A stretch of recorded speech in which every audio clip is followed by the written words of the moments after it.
MacBook Pro Mid 2012 yang saya punya ini hari ini sudah resmi menghilang dari bumi. Nggak sih, terlalu baik. Maksudnya gini loh, ini tuh udah official discontinued dari pasar Indonesia, bahkan dari pasar Amerika Serikat sejak sudah lama. Nah, terus apa sih esensi dari video ini? Toh kita juga udah nggak bisa dapetin barangnya secara resmi kan, barunya maksudnya. Saya ingin sharing teman-teman, gimana sih pengalaman saya menggunakan MacBook ini dan dibandingkan dengan lineup MacBook yang ada tahun 2018. Lalu apakah MacBook ini masih eksis di tahun 2018 ataukah sudah kalah dari MacBook zaman now? Saya Huda Gilbert, Anda bersama kami di Esam Gadget. Sebelum saya membahas lebih lanjut mengenai laptop ini, sesungguhnya saya tidak telah menggunakan MacBook ini selama 6 tahun. Saya membeli ini tahun 2015, jadi saya baru terhitung 3 tahunan memakai MacBook ini. Nah, saya tidak perlu lagi menjelaskan di video ini alasan saya membeli dan memilih MacBook ini, karena sudah saya jelaskan secara sangat jelas di video saya tahun 2015. Teman bisa lihat di card yang ada di video ini. Dan hari ini saya akan men-sharingkan apa saja yang saya rasakan mengenai MacBook ini di tahun 2018.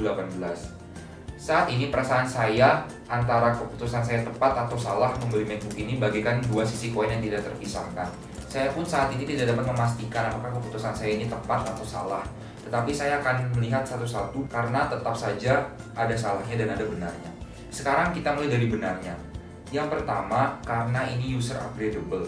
Sebenarnya mungkin alasan utama di bagian ini adalah yang make sense karena harganya waktu itu sangat terjangkau dibandingkan dengan MacBook Pro yang Retina tahun 2015. Harga MacBook yang ini, yang MD101 yang non Retina, yang masih ada CD-ROM-nya, kalau teman-teman lihat di video saya tahun 2015, adalah 16,8 juta dengan HDD 500 GB.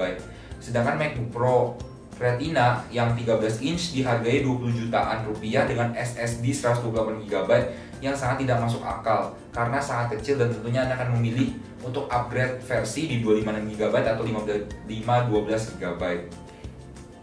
Karena SSD 128 GB ini terlalu kecil untuk kegiatan Pro sesuai namanya.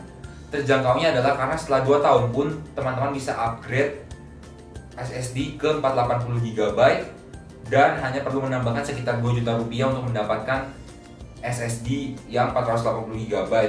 Dan ini akan membawa kita ke alasan selanjutnya, yaitu adanya DVD-ROM. DVD-ROM ini sebenarnya di tahun 2018 antara kita masih menggunakan atau tidak, karena di satu sisi tahun ini kita semua sudah menggunakan sistem penyimpanan flash disk kebanyakan.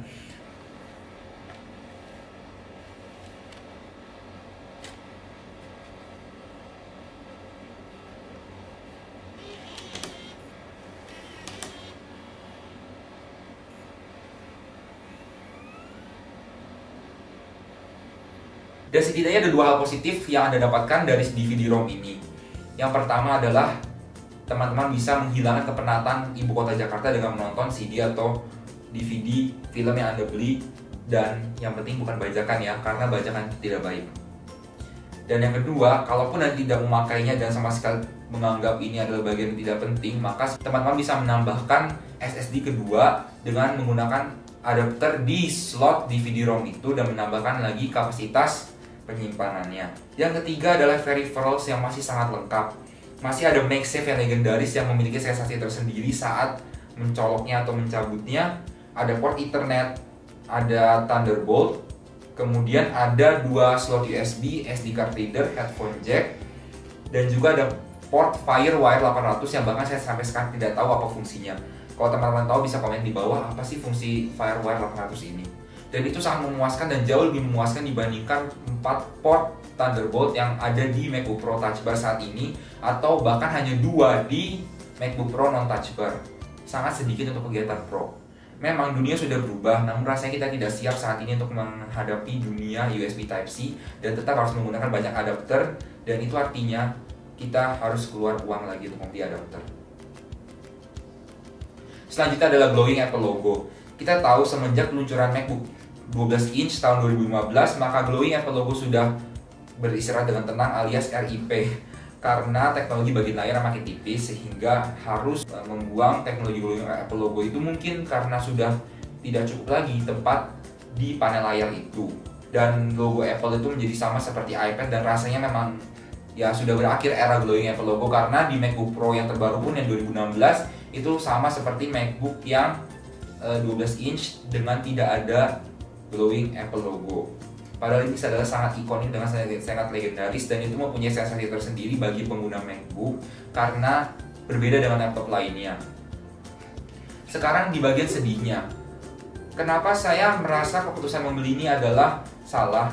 Adalah karena yang pertama, laptop HP saya yang regular Windows laptop itu yang beratnya 2 kg dengan MacBook itu tetap lebih berat MacBook ini, dan itu berat banget. Kenapa? Menurut saya sih masuk akal beratnya ini, karena semua komponen di dalamnya benar-benar besar dan semuanya belum disolder ke logic board. HDD-nya pun full size, RAM-nya full size, ada DVD-ROM, dan itu yang membuat kenapa ini menjadi berat. Walaupun saya sudah sadar akan kelemahan itu, tapi tetap saya sedih dan tetap ingin memiliki MacBook yang ringan. Yang kedua adalah model yang sudah cukup outdated. Saya tidak mengerti mengapa setelah 6 tahun peluncuran MacBook ini menjadi sangat tua modelnya.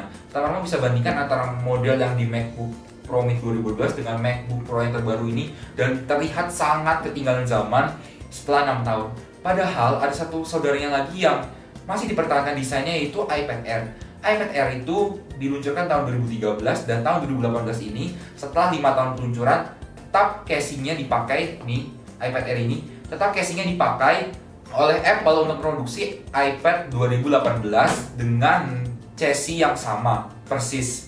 Hanya ada beberapa tweak memang di desainnya yang disesuaikan dengan zaman, tapi overall desainnya sama, beratnya sama, ketebalannya sama, dan itu tetap terlihat masih update lah. Kalau teman-teman lihat iPad ini tahun 2013, namun masih terlihat